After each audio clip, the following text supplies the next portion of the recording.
We're back with our politics lead. Soon, House Republicans will huddle on Capitol Hill to plot their next chapter after purging Congresswoman Liz Cheney from party leadership for telling the truth. But Cheney's not backing down. She says her continued advocacy for facts and truth is because Donald Trump and his enablers continue to pose a threat to the nation.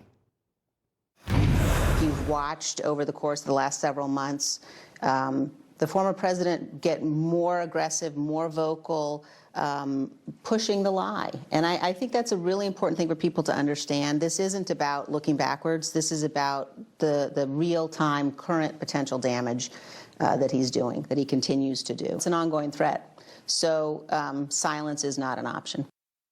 Listen to what she's saying. It's an ongoing threat. Liz Cheney was pushed out of her leadership role yesterday because of her clear-eyed view of not just the election and the Capitol insurrection, which Republican leaders like this guy continue to lie about. You know, if you didn't know the TV footage was a video from January the 6th, you would actually think it was a normal tourist visit. Really? This looks like a normal tourist visit to you, Congressman?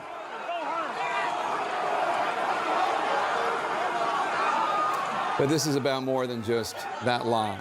It's about more than the deception of millions of Americans who believe the lie and how far they were willing to go on January 6th to push back against the injustice they were falsely told had happened.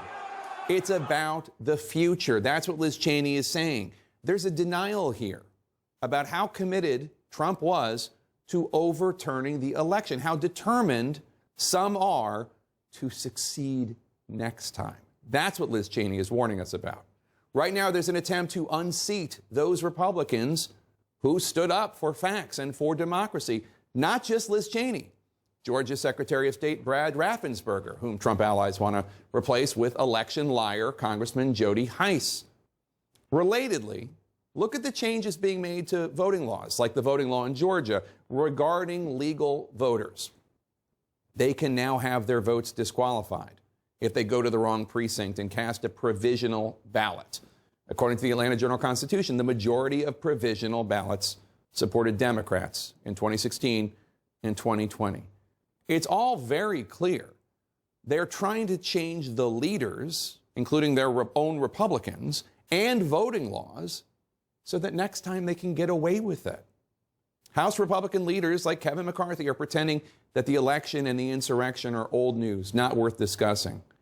But the question is this: what would a House Speaker, Kevin McCarthy, what would he choose if he had to decide between upholding the Constitution and being subservient to Donald Trump and trying to overturn an election on his behalf? Which one would Speaker McCarthy pick? Liz Cheney is warning the country past is prologue, and she's putting her career on the line to warn the public. CNN's Manu Raju caught up with House Republicans today to see whether Liz Cheney's warning convinced them to stop spreading lies about the election and the insurrection. Take a listen. As conservative Republicans in the House rewrite the events of January 6th, many refuse to bat down former President Donald Trump's lie that the 2020 election was rigged. But do you agree with Trump that the election was rigged or stolen somehow? We didn't have hearings. There's no way to litigate that up here. If you're in the minority, the DOJ wouldn't investigate it. I mean, he said there's no evidence of widespread fraud. That's your opinion. No, that's what the Justice Department said. Even Jeffrey Rosen testified. I just told you the DOJ didn't prosecute it. That's Trump's DOJ. Are you concerned by suggesting that there's something wrong? It could lead to more violence here? No. Why? I don't see any violence. It's a viewpoint shared widely among House Republicans. Claudia Tenney, who won one of the closest House races in the country last fall, told CNN of the 2020 elections, "We don't know if it was stolen or not." But you say Trump supporters came into the Capitol that day. Certainly, there were all kinds of people who came into the Capitol, and the ones who did harm and who broke the law, guilty of a crime, should be punished. Did the former president, was he responsible for what happened? No, of course not. Why not? No, he said he said peacefully and patriotically make your voices heard. No way was he responsible. Stunning new body cam video obtained by CNN shows Officer Michael Fanone brutally attacked by the Trump-inspired mob. The officer pleading with the insurrectionists, saying, I have kids. Yet some Republicans defending the rioters. The DOJ is harassing peaceful patriots across the country. Confronted today by CNN, Gosar would not respond to questions. Mr. Gosar, why are you downplaying what happened on January 6th? Mr. Gosar, Would you please get out of there? can you explain why you're downplaying what happened on January 6th?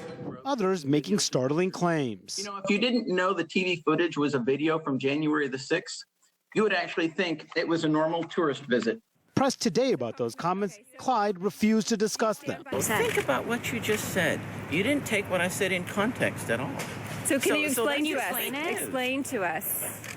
Explain to us. You go listen to what I said, okay? House Minority Leader Kevin McCarthy would not call out his GOP colleagues today, even as he appeared at an event honoring fallen police officers. What happened on the 6th was atrocious, went through, and nobody, when I look at the rioters that came in, those people should be held accountable.